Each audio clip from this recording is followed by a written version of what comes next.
La chute du temple de Jérusalem, du second temple de Jérusalem, en 70, après Jésus-Christ, si on peut dire, c'est l'occasion d'une revanche du royaume du Nord, d'Israël, sur la dynastie de David.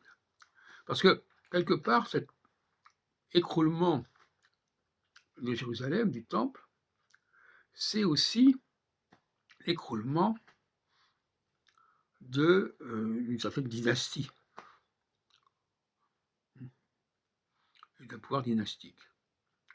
Et donc, il ne faut pas être surpris de remarquer, comme je l'ai fait à plusieurs reprises, dans les Sidurim, dans les livres de prière israélites, quels qu'ils soient d'ailleurs, des réminiscences israélites au sens initial du terme, c'est-à-dire des réminiscences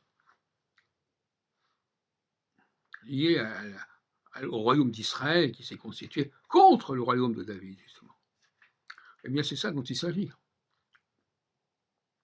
La chute du temple est perçue comme la revanche du royaume d'Israël sur le royaume de Juda. Et ça n'a pas été dit suffisamment, à mon avis. Mais ça apparaît immédiatement dans les textes synagogaux. Je l'ai dit à plusieurs reprises, les textes synagogaux sont puissamment marqués par le royaume d'Israël, par les valeurs, par les enjeux, par l'idéologie du royaume d'Israël. Et ça n'a peut-être pas été suffisamment souligné, ce point-là.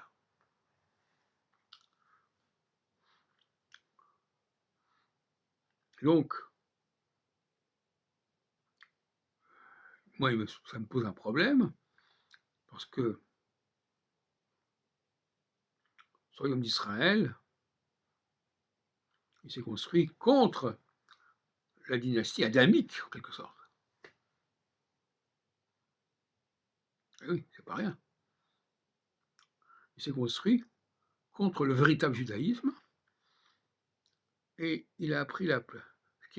Et à la place de ce véritable judaïsme, un judaïsme déviant, qui ne reconnaissait même pas le temple de Jérusalem d'ailleurs,